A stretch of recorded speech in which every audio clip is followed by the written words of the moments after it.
Práctica número 5, movimiento rectilíneo uniformemente variado. El montaje experimental de la práctica que vamos a ver a continuación contempla un plano inclinado y vamos a ver cómo es el movimiento de una esfera que se desliza a lo largo de un plano inclinado, es decir, en un movimiento rectilíneo, en este caso uniformemente variado, con aceleración constante.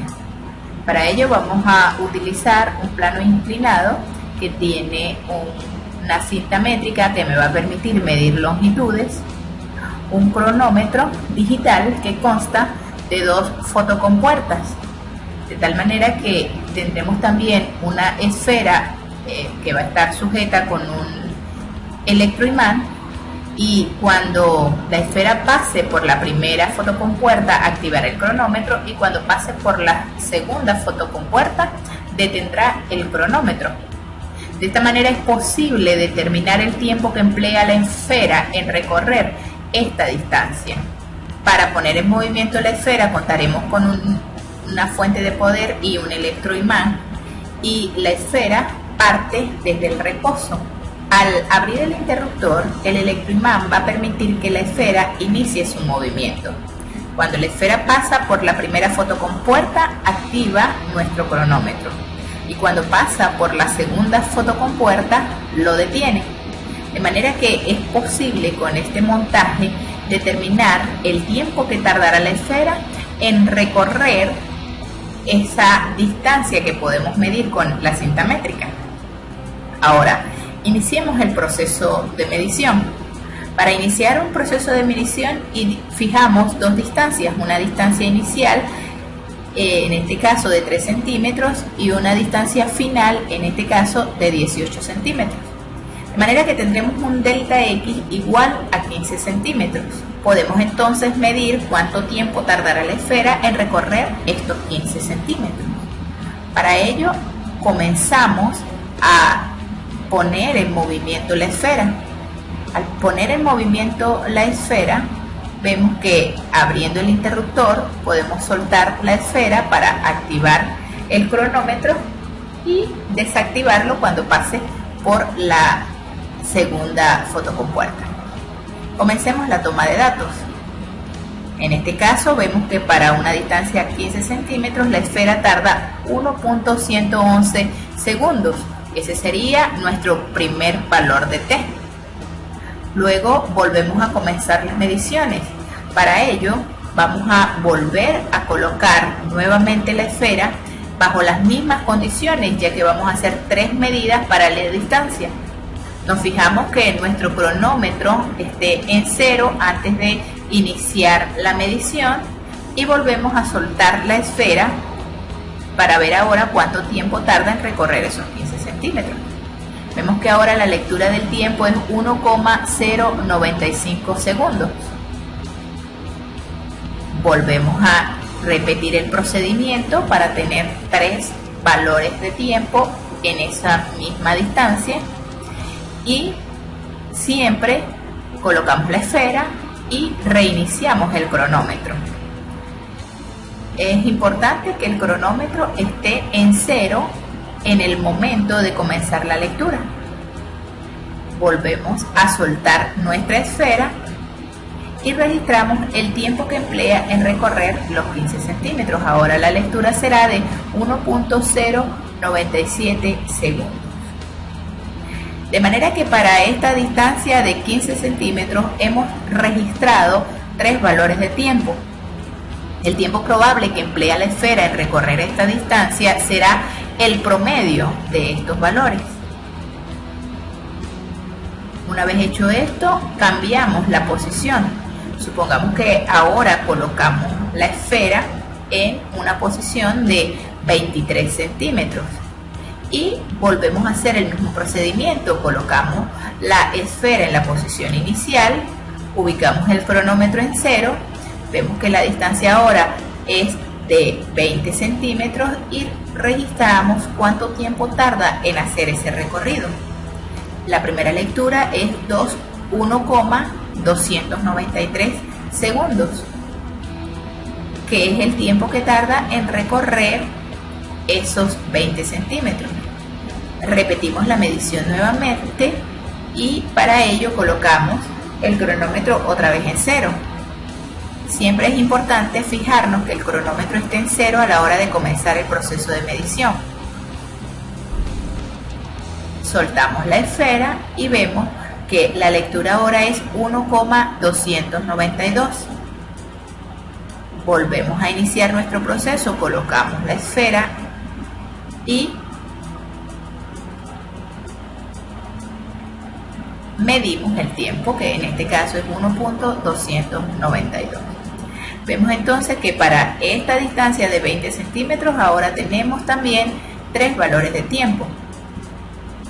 De este modo vamos cambiando la distancia hasta obtener, por ejemplo, 10 valores de la distancia, hacer 10 medidas. Vamos aumentando la distancia y en cada distancia realizamos 3 medidas de tiempo. De este modo vamos a tener una serie de datos experimentales que constará de 10 valores para la distancia y 10 valores para el tiempo, que serán los tiempos promedios de cada una de las mediciones que hemos hecho en las distancias. Supongamos que ya hicimos la toma de datos y tomamos diferentes valores de X, diferentes distancias, y tomamos para cada distancia 3 valores de tiempo y obtuvimos un tiempo promedio. Para cada una de estas mediciones es posible informar o comunicar los resultados junto con el error correspondiente. Por ejemplo, en el caso de las distancias, como solo hicimos una medida, entonces el error correspondiente es la apreciación de la cinta métrica que utilizamos para medir distancias. En este caso, la apreciación era 0,1 centímetro, por lo tanto ese sería el error absoluto para las distancias que consideramos.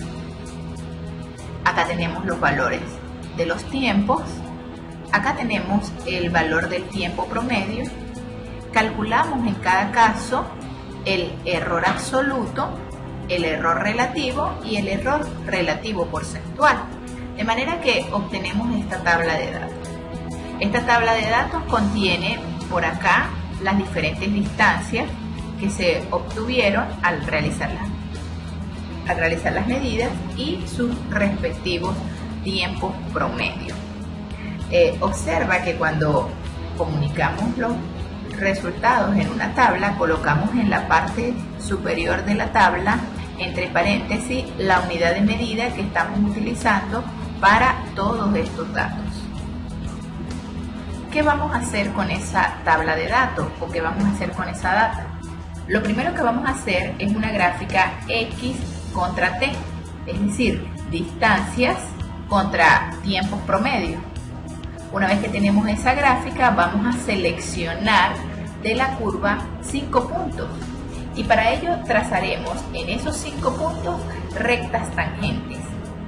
Como se trata de una gráfica distancia-tiempo, en este caso, como la aceleración es constante, por lo tanto, la posición es una función que varía con el tiempo al cuadrado, de tal manera que si graficamos distancias contra tiempo, deberíamos obtener una curva con una forma aproximada de una parábola. Luego de esto vamos a seleccionar 5 puntos de la curva y recordando que la velocidad la obtenemos con rectas tangentes en cada punto, entonces seleccionamos 5 puntos y por ellos trazaremos rectas tangentes o trazaremos rectas que sean lo más tangentes posible.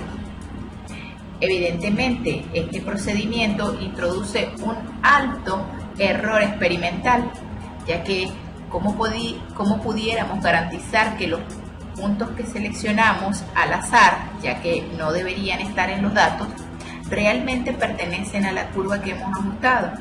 Eso por un lado. Y por otro lado, ¿cómo podemos asegurar que las rectas que estamos dibujando realmente son rectas tangentes? De tal manera que esto va a introducir error bastante grande en nuestro procedimiento experimental.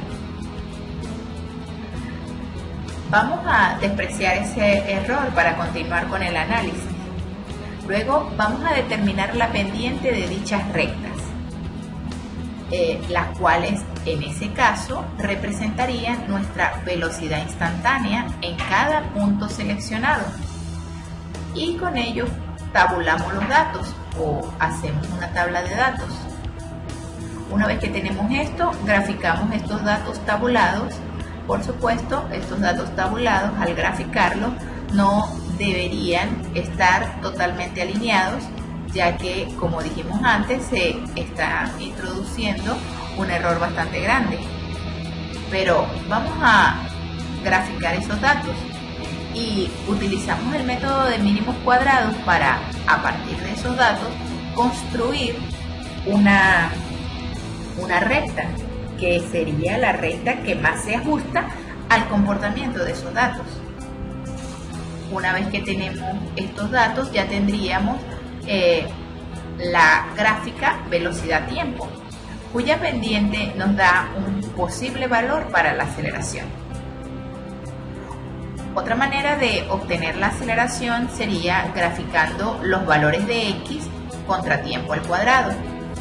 Si recordamos las ecuaciones, al graficar x contra tiempo al cuadrado, la pendiente de esa recta nos debe dar la aceleración entre 2.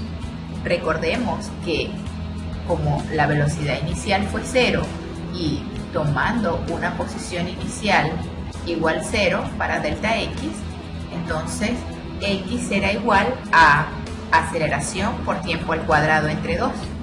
De manera que al graficar x contra tiempo al cuadrado, obtendríamos la aceleración entre 2 y este sería el valor de la pendiente.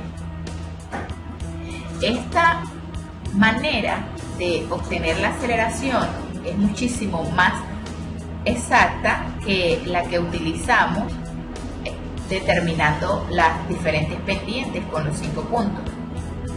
Ahora, una vez que tenemos esos dos valores de aceleración, los podemos comparar, es decir, comparar la aceleración que obtuvimos seleccionando los 5 puntos y a partir de allí construyendo una gráfica velocidad-tiempo y la aceleración que obtuvimos al graficar directamente posición contra tiempo al cuadrado.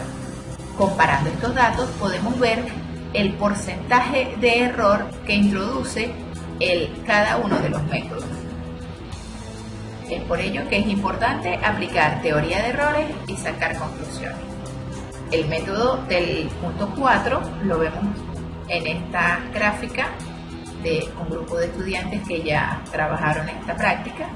Observen que graficaron en el papel milimetrado los diversos puntos. Esto les da un tramo de una parábola. Luego seleccionaron 5 puntos y por esos puntos trazaron rectas que ellos consideraron que eran tangentes. Una vez que trazaron rectas tangentes, determinaron la velocidad media, que en este caso, por ser rectas tangentes, esa velocidad media tiende a ser la velocidad instantánea en el punto. Por lo tanto, la velocidad en cada uno de los puntos la pueden obtener dividiendo el delta x entre el delta t. De manera que la pendiente sería igual a delta x sobre delta t y representaría un valor para la velocidad instantánea. ¿Cuál sería el tiempo que vamos a considerar?